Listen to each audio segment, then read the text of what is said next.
जय हिंद दोस्तों अब नेवी की बढ़ेगी और ताकत। पहली स्वदेशी एंटीशिप मिसाइल का सफल टेस्ट और अमेरिका ने भारत को दिया $50 करोड़ के हथियारों का ऑफर। वहीं अमेरिका ने माना भारत की ताकत का लोहा और पेंगोंग लेक पर बड़ा पुल बना रहा है चीन। तो आइए जानते हैं इनके बारे में डिटेल में। दोस्तों, इंडियन नेवी ने अपनी ताकत में और इजाफा किया है। बुधवार को नेवी ने पहली स्वदेशी एंटीशिप मिसाइल का सफल टेस्ट किया है। दोस्तों, डीआरडीओ के सहयोग से ये टेस्ट ओडिशा के बालासोर में इंटीग्रेटेड टेस्ट रेंज में पूरा किया गया। ऑफिसर्स ने बताया, सीकिंग 42B हेलीकॉप्टर से स्वदेशी रूप से विकसित एंटीशिप मिसाइल की पहली फायरिंग सफलतापूर्वक की गई। दरअसल 1 महीने पहले ही इंडियन नेवी और अंडमान और निकोबार कमान ने ब्रह्मोस सुपरसोनिक क्रूज मिसाइल के एंटीशिप वर्जन का सफलतापूर्वक टेस्ट किया था। इससे ठीक 1 महीने बाद नेवी ने स्वदेशी रूप से विकसित एंटीशिप मिसाइल की पहली फायरिंग सफलतापूर्वक की है। वहीं यूक्रेन की सेना को अरबों डॉलर के हथियार देकर रूस की सेना में तबाही मचाने वाले अमेरिका की नज़र अब व्लादिमीर पुतिन के दोस्तों पर भी आ गई है। अमेरिका भारत के लिए एक लॉजिस्टिकल सपोर्ट पैकेज तैयार कर रहा है ताकि नई दिल्ली के साथ डिफेंस रिलेशन को और ज्यादा मजबूत किया जा सके। साथ ही भारत की रूसी हथियारों पर निर्भरता को कम किया जा सके, क्योंकि दोस्तों भारत अभी तक बड़ी मात्रा में हथियार रूस से खरीदता आया है, जिसमें मिसाइल, राइफल, टेक्नोलॉजी ऐसी कई चीजें शामिल है। और ये बात अमेरिका को कुछ हजम नहीं हुई। वैसे तो अब भारत में ही आत्मनिर्भर भारत के तहत ज्यादातर वेपन्स व इक्विपमेंट्स बनाए जाते हैं, लेकिन ये पैकेज खासकर चाइना की एक्टिविटी को देखते हुए तैयार किया जा रहा है। वहीं रिपोर्ट्स के मुताबिक अमेरिकी हथियारों का ये पूरा पैकेज $50 करोड़ का हो सकता है। और ब्लूमबर्ग ने इस पूरे मामले से जुड़े एक एक्सपर्ट की तरफ से बताया कि $50 करोड़ की मिलिट्री सहायता के बाद इजराइल और मिस्र के बाद भारत इस तरह की सहायता पाने वाला तीसरा बड़ा देश बन जाएगा। वैसे अभी ये क्लियर नहीं है कि एग्रीमेंट की घोषणा कब तक होगी या कौन कौन से हथियारों को शामिल किया जाएगा,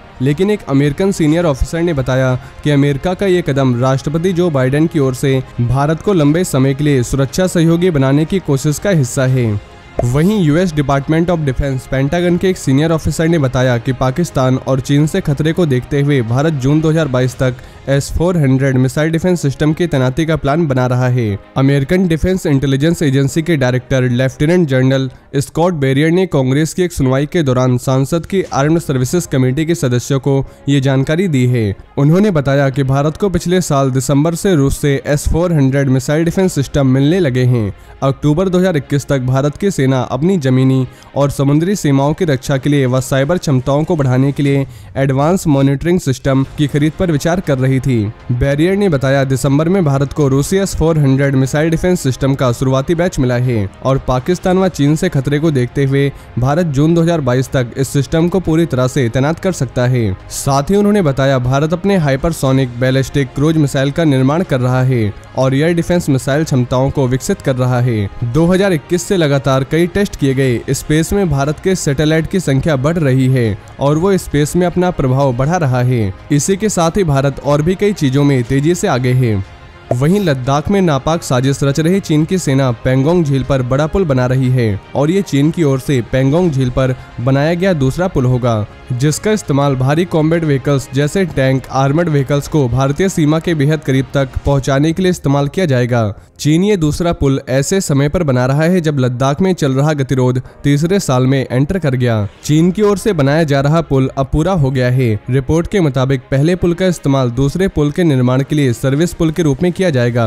रिपोर्ट में डिफेंस सोर्सेस के हवाले से कहा गया है कि चीन पहले पुल का इस्तेमाल अपनी क्रेन को स्थापित करने और दूसरे कंस्ट्रक्शन मटेरियल्स को लाने के लिए कर रहा है। दोस्तों, नया पुल पहले बनाए गए पुल के ठीक पास है और नया पुल पहले की तुलना में काफी बड़ा और चौड़ा है। सोर्सेस के मुताबिक चीन के नए पुल के निर्माण को 3 हफ्ते पहले ही देखा गया है। साथ ही चीन के पूरे गेम प्लान को समझ लिया गया है। उन्होंने बताया कि चीन की ओर से पेंगोंग झील पर दोनों ही तरफ से नए पुल का निर्माण किया जा रहा है। चीन ने पहले अपने बनाए गए पुल को पहले से बनाए ढांचे को फिट करके बनाया था ताकि भारतीय सेना के किसी ऑफेंसिव ऑपरेशन का जवाब दिया जा सके। इससे पहले भारतीय सेना ने पेंगोंग झील के दक्षिणी किनारे पर स्थित चोटियों पर कब्जा करके चीन को बैकफुट पर ला दिया था। दोस्तों, चीन का मकसद फ्यूचर में इस तरह की कार्यवाही को रोकना है। चीन के पुल से अब खुरनाक से रुडोक के बीच का रास्ता 40 से 50 किलोमीटर कम हो गया है।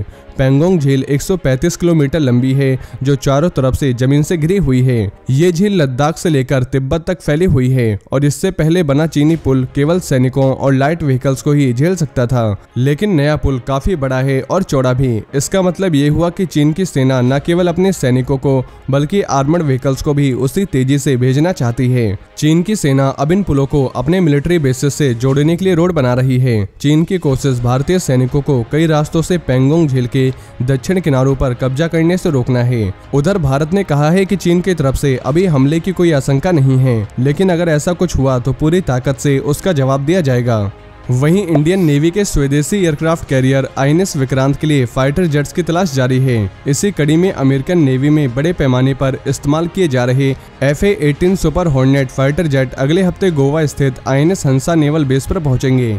FA-18 super hornet fighter jet बनाने वाली बोइंग कंपनी अपने संभावित खरीदार इंडियन नेवी के सामने इन फाइटर जेट्स की क्षमता को आंकने के लिए भेज रही है। यहां सौर बेस्ड ट्रायल फैसिलिटी SBTF पर इन फाइटर जेट्स का ट्रायल किया जाएगा। रिपोर्ट्स के मुताबिक अमेरिकी नेवी की 2 फाइटर जेट्स इस हफ्ते के अंत में भारत के एयरक्राफ्ट कैरियर INS विक्रमादित्य के 283 मीटर मोकअप डेक से उड़ान भरने के लिए INS हंसा में उतरेंगे। कैरियर के एक बड़े ओवरहॉल से बाहर आने और अगले महीने चालू होने की उम्मीद है।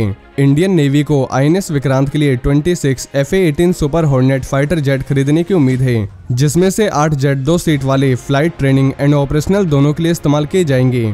सोर्सेस के मुताबिक एयरफोर्स के 36 राफेल फाइटर जेट्स की तरह ही नेवी के लिए भी inter governmental agreement IGA deal होगी। तो दोस्तों ये थे आज के कुछ बड़े डिफेंस अपडेट। इसके अलावा अगर आप भारतीय सेना से जुड़ी और भी जानकारी जानना चाहते हैं तो आपको हमारे दूसरे चैनल डिफेंस एनालिसिस पे मिल जाएगी, जिसके लिंक आपको नीचे डिस्क्रिप्शन में मिल जाएगी। और ये जानकारी अगर आपको पसंद आई हो तो वीडियो को ज़्यादा से ज़्यादा शेयर करें और चैनल को सब्सक्राइब करना ना भूलें। जय हिंद, जय भारत।